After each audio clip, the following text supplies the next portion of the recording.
Welcome back, guys, to the next Fusion Lifecycle AVA. Our previous one was on BOM management. Today, we're going to be talking about another area within Fusion Lifecycle that correlates and coincides very closely with BOM, but is a bit different.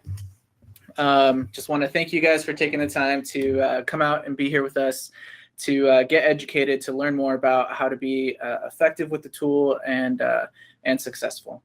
I'm going to be passing over to James. He's going to be the technical expert, but really quickly, just want to make sure that you guys know where to find us and how to find us. Every last Tuesday of the month is when we put on these AVA education moments for Fusion Lifecycle at 10 a.m. But just in case you miss us, or in case you were looking to check out that BOM management one or the one that we did previously, which was personalizing workspaces, you can find us on YouTube just by searching KETIV. And on there, you will find not only the Fusion Lifecycle information and webinars that we do, but also other Autodesk products that we work with. So Fusion 360, you can find tons of really great information on the AVA for Fusion 360, as well as for product design, manufacturing, and Vault Pro tools.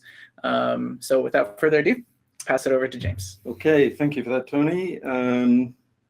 Just good morning to our online audience from a rather, looking out the window, sunny Californian sky. If you're on the East Coast, good afternoon. And if we're lucky to have some Europeans with us, like myself, good evening. Southeast Asia, Taiwan, China. Oh, that's another time zone. That's another problem. If you're in Perth, Australia, for example, we appreciate it, but you should really be asleep. You can catch up, like Tony says, with the recordings tomorrow morning. Yeah, get your rest, definitely. Okay, so without much further ado, let's just get started on this this month's AVA. Great. Okay.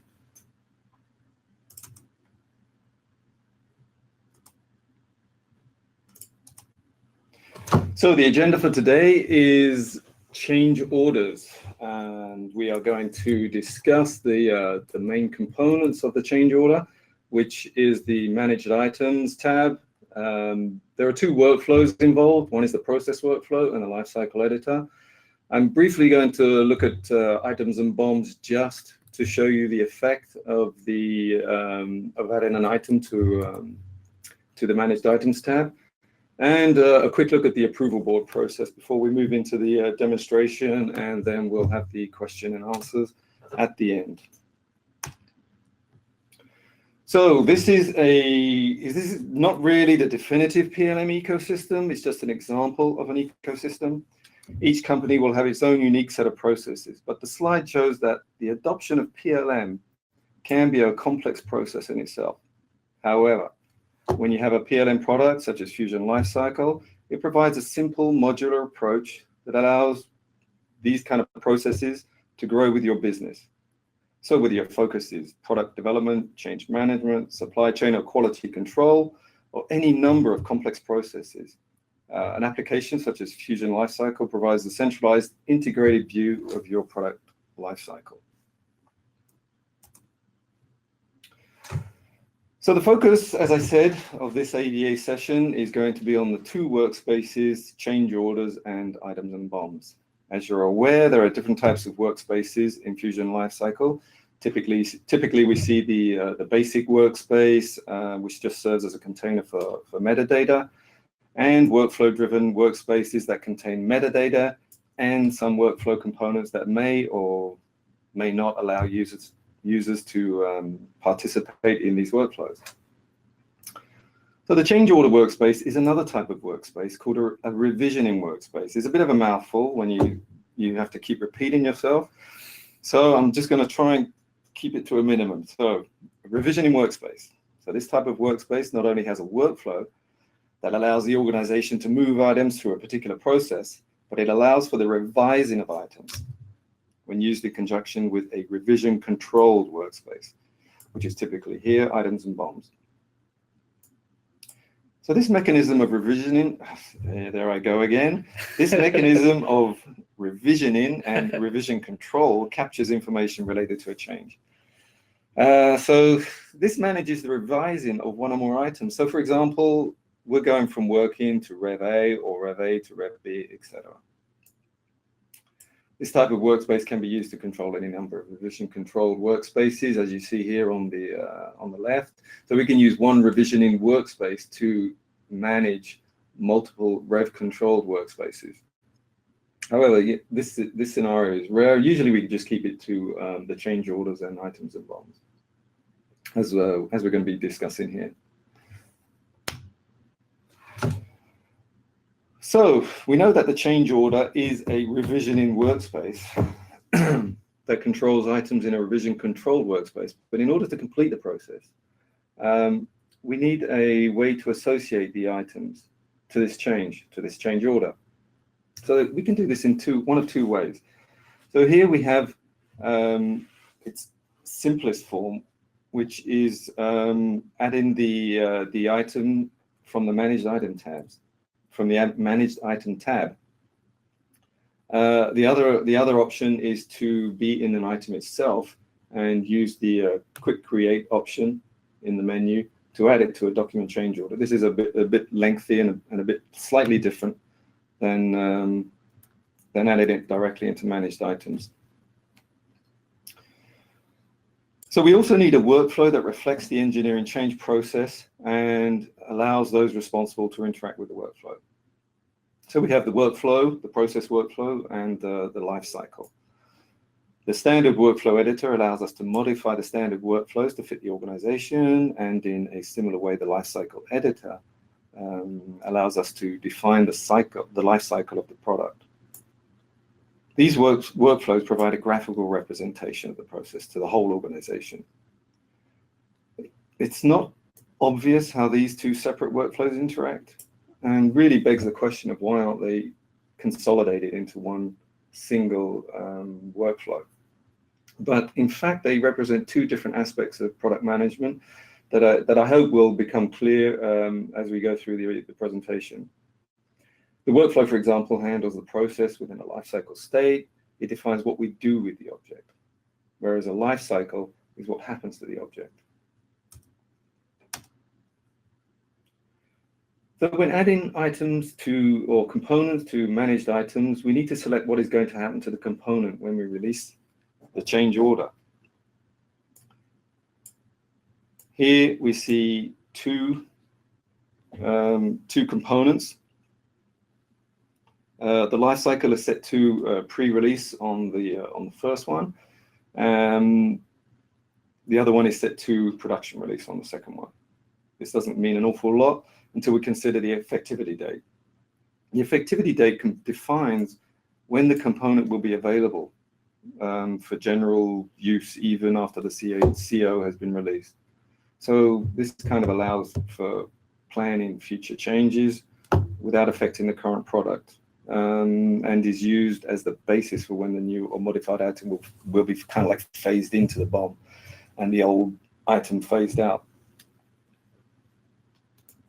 We would use this, for example, if a product line is about to expire and a new modified product line will begin production on a certain date. But by default, pre-release has an effectivity date on release and cannot be changed. But production release can be modified. So later on, when we look at the lifecycle, it's a mouthful. It's a mouthful with the lifecycle revisioning. Just not used to it, I guess. We will see that this behavior can be modified from the lifecycle editor.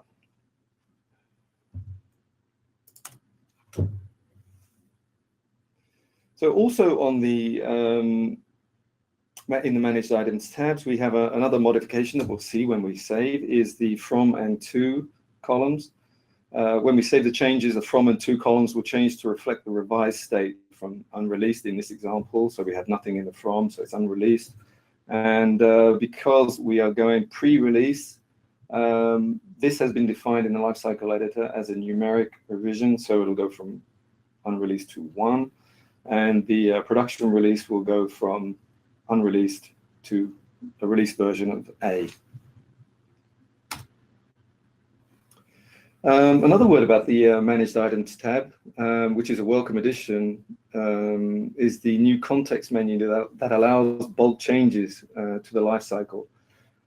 If you are used to using the classic UI, this is a welcome change because it was a laborious task to select a whole bunch of items that you've added and actually go in and edit each one by one and change the life cycle. Here we can make a selection and bulk change the life cycle for all those selected items.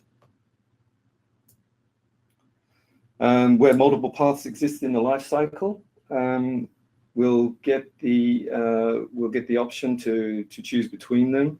Other options that are available are such as add related, which becomes available after selection. It allows you to search and add the parent item or sub-assemblies or assemblies that are related to this particular item.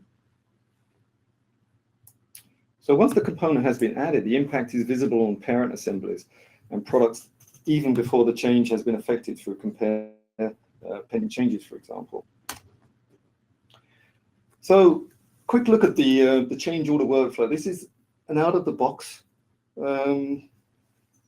workflow. It has two routes that we can change or go down. The change control board here, which has a special icon on it called a padlock, but it's a lock state actually. So this is a special state indicated by the padlock. When the workflow is in this state, no modifications can be made to the change order until it has been approved and moved to the next state, which is the implementation state. So here, modifications are then implemented. It usually takes all approvers to approve before this state can be unlocked. So usually the final approver is the person who eventually moves the workflow from one state to another. The lower track is the fast track process that allows a change to be performed more or less informally and much quicker. It still needs approval, but can be configured to allow a single approval or force all approvers to approve in much the same way as the CCB route. Now, the final state has another particular icon, which is the managed state, which is indicated by the set of gears. The revision happens on the two transitions entering this state: approve final and fast track approve final. And the eventual fate of the item depends on the life cycle chosen in affected items. This will result in either the item being revised or released.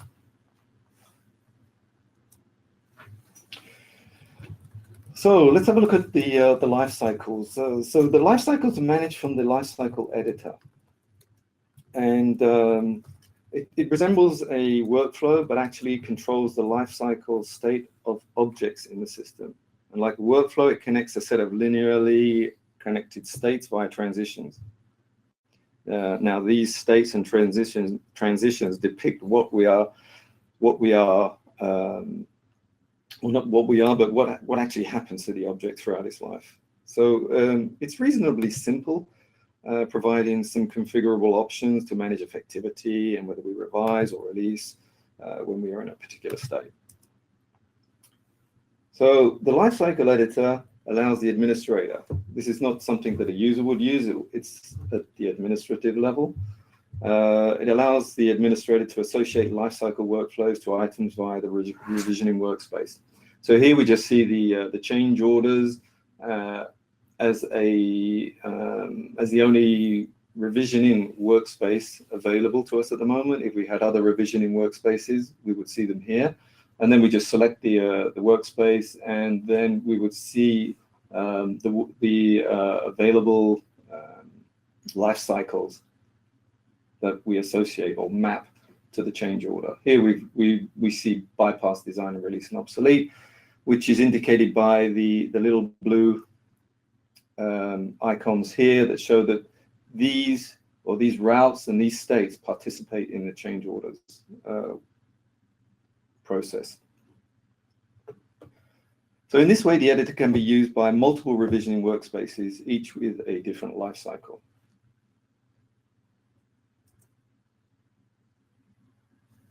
Now, editing the transition will provide the option to increment the version and or release of an item. So here on the design, which is usually some sort of prototyping event, we'll just increment the version. So we've got increment version over here.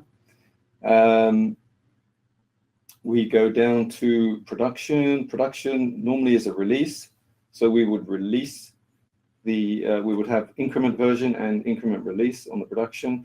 Also, we would have the effectivity, which will manifest itself in managed items as the life cycle here in product revision. And also, if this effectivity is actually selected for this state, it will give us the option of entering a date for the effectivity.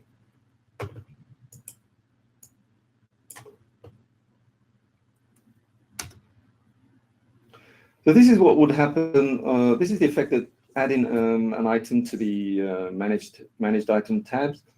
If we go back into the item, it will show us the header here, which has the stamp, the usual stamp, which says this item is participating in a change order process. The current state of the process, it's actually locked at the moment. Pending is usually the effectivity date, and we have the version as well, current version.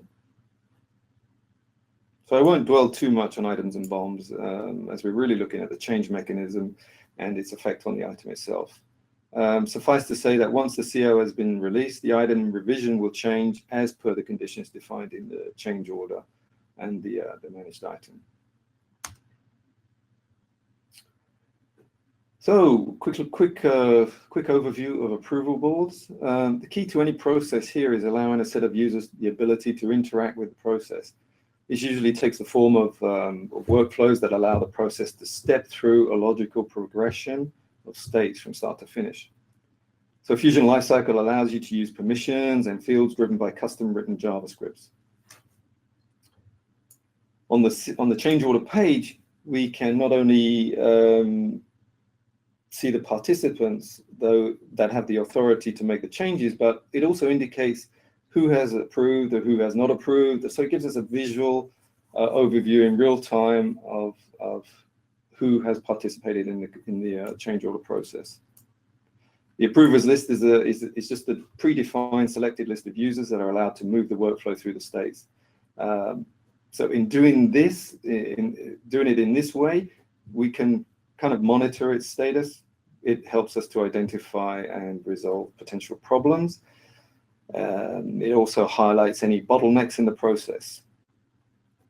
This list links to the change order through a drop-down selection on the item details page. And we'll go through, when I go through the demonstration, we'll see how this process works. So the approval method depicted here attempts to centralize all the approvers into a single workspace called an approval list. This workspace can then be maintained and used by any workflow-driven procedure that requires different sets of approvers. We can't currently use the built-in groups to manage the users who are actively taking part in a workflow, unfortunately, but this can be simulated if required. In general, the approach I will discuss here is sufficient for most organizations and offers a kind of a balance between implementation flexibility and ease of administration.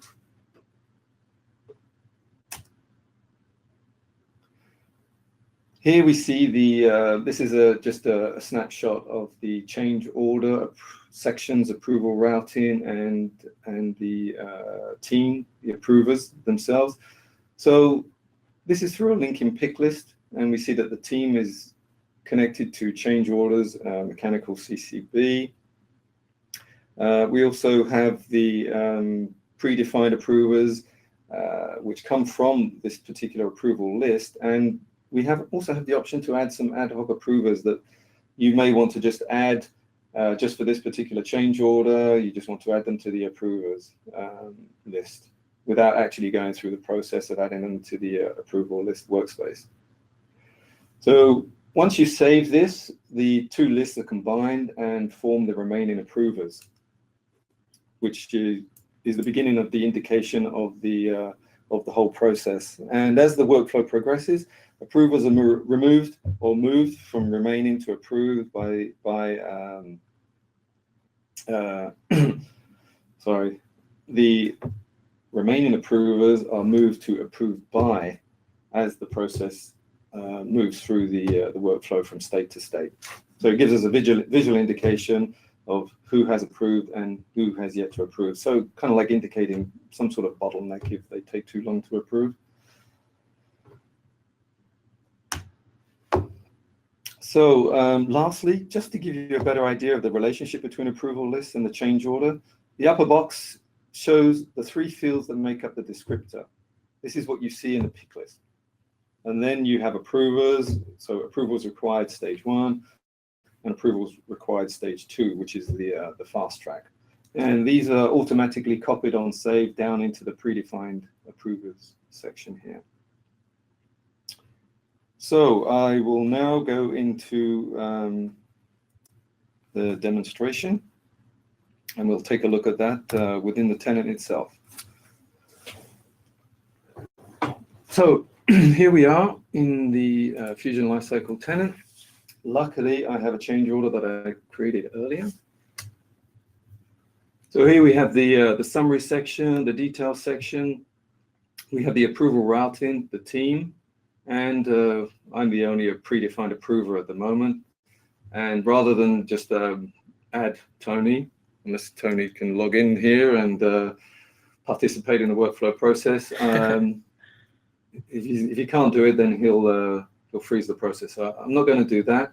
So what I'm going to do is go into managed items and just add a managed item. I've selected one up here, which gives us the header information. As you see here, we've got it, the pending indicator, which is the effectivity, and working. So this is a working version. If we go into production, we should see that this is locked, been locked. The effectivity date is, 2014, and it is production release.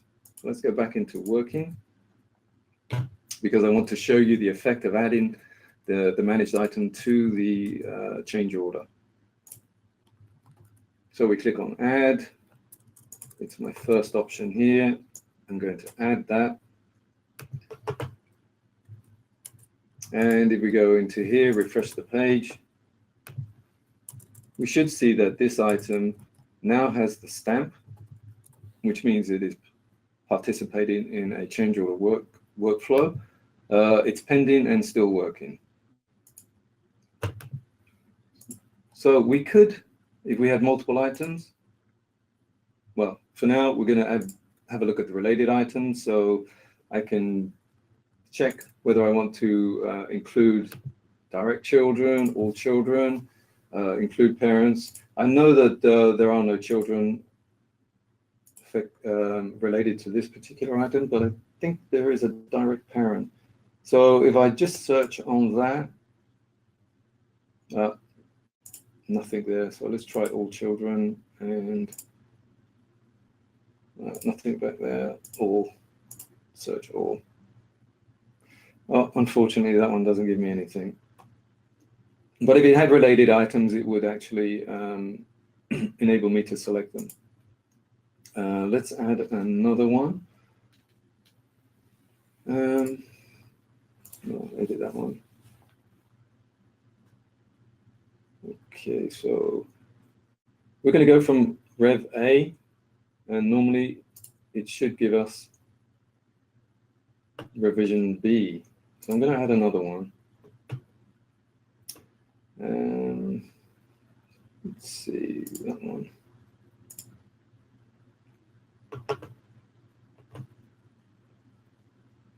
Okay, so I'm going to change the life cycle on these.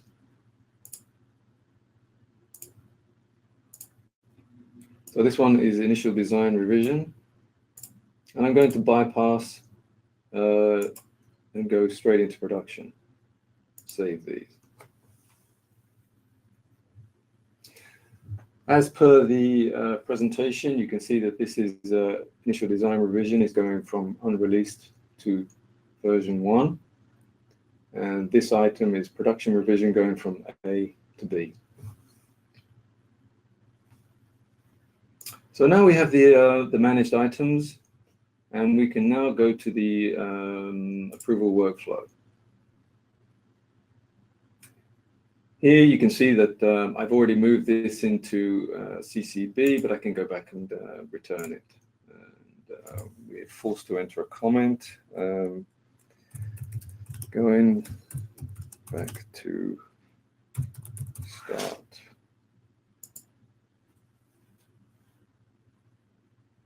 So we're back in Create.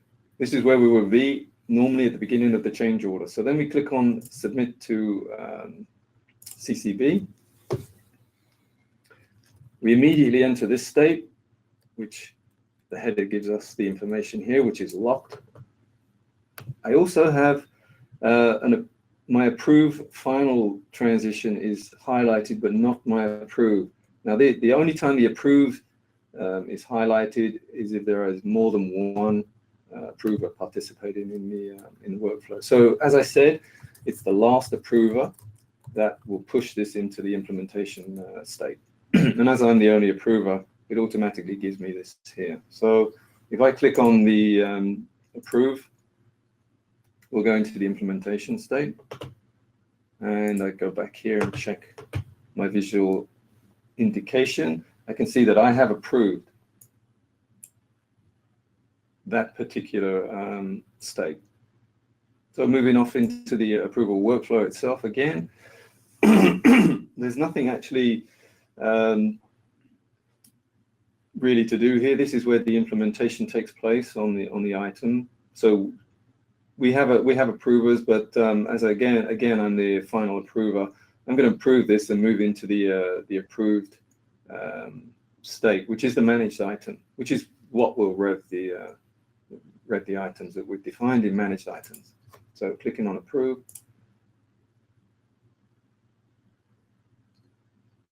So now I've approved. We should have some sort of change here in the items. So it went from Rev A to Rev B. So we have our superseded version. We're now on the latest, which is Rev B. If we go into the managed items itself and take a look at this one, this should be version 1, which it is.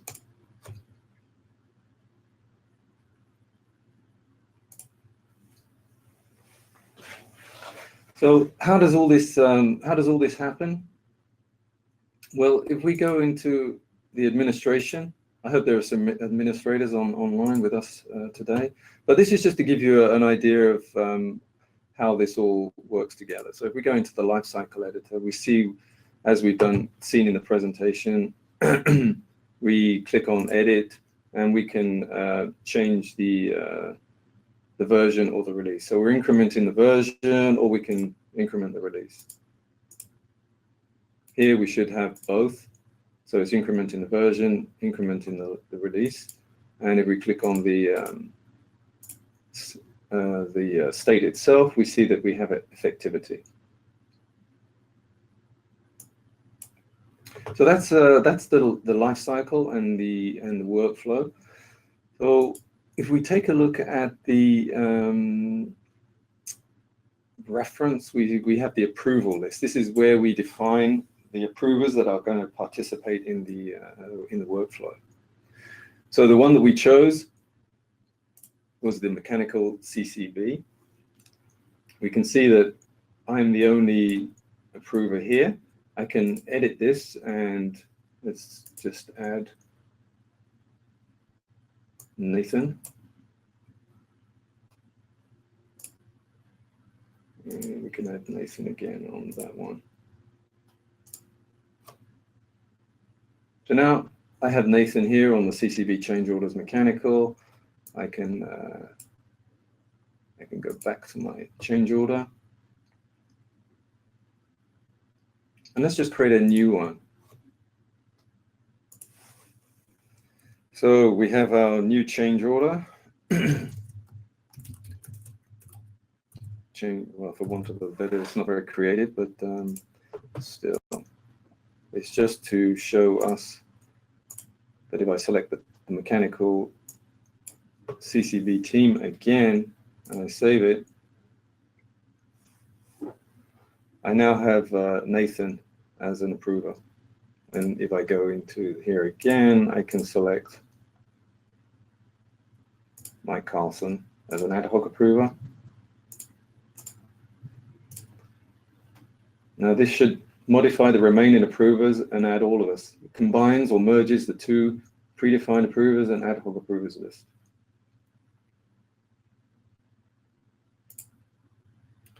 So Tony, do we have any questions coming up? Yeah, we actually do. So since we're on the approvals portion of the AVA, there's one question. The last approver moves the state forward in the workflow. Does that happen automatically out of the box, or does it need to be set up? Is it manual? How does it work? Well, this tenant is a preview tenant, so basically it's a tenant that has all the bells and whistles of the up and coming releases, and is used in creating your standard tenant. So normally this is out of the box behavior, along with the workflow itself, out of the box, but it's all managed by scripts and the fields that you see, the predefined approvers, in combination with the approval list workspace. So these scripts can be modified. Got it. But basically, they perform a simple function, which is to fill the predefined approvers, merge the ad hoc approvers, and as you're moving through the workflow, just move remaining approvers into approved by, so that you can see some sort of visual indication of the who is or who is not participating in the workflow. Okay, gotcha. Great. And we have another question as well. Could the changes being made in Fusion reflect immediately in Vault? Within a few seconds. It's not totally immediate, because you've got a piece of middleware that is actually either being called directly. Mm-hmm. Usually it's directly on the workflow, so it is pretty immediate. It's within a few seconds. Okay. And a follow-up question to that is, and could that be bi-directional? Yes, it can. Yes. Okay. Is the speed the same going both ways? Usually, but then you've got all the other sort of issues you need to look at, like is the machine resource constrained? Has it got enough memory? Is it free to run multiple sessions? The bandwidth between the servers, these sort of things need to be looked at. But if everything is fine, everything's we're in a perfect world here. It's usually within a couple of seconds, depending on how much data you're moving from one to the other. Got it. So quick answer is yes. More in-depth answer is we got to take a look at it. Well, yeah, we're not talking about 3 hours or something like that. It's within 30 seconds or something. Okay, cool. As long as you're not moving large CAD diagrams or if it's a PDF, it'll take a few seconds. Got it. Okay, cool. Great. I don't have any other questions beside that. We are available always. You can check us out on our YouTube, though, and on the videos, obviously, you can ask questions there, and we'd be happy to answer there or just to engage in any way you feel comfortable. So please continue to come back. Be ready with your questions. Don't be shy. Thank you for those that kind of stood up and made their voices heard.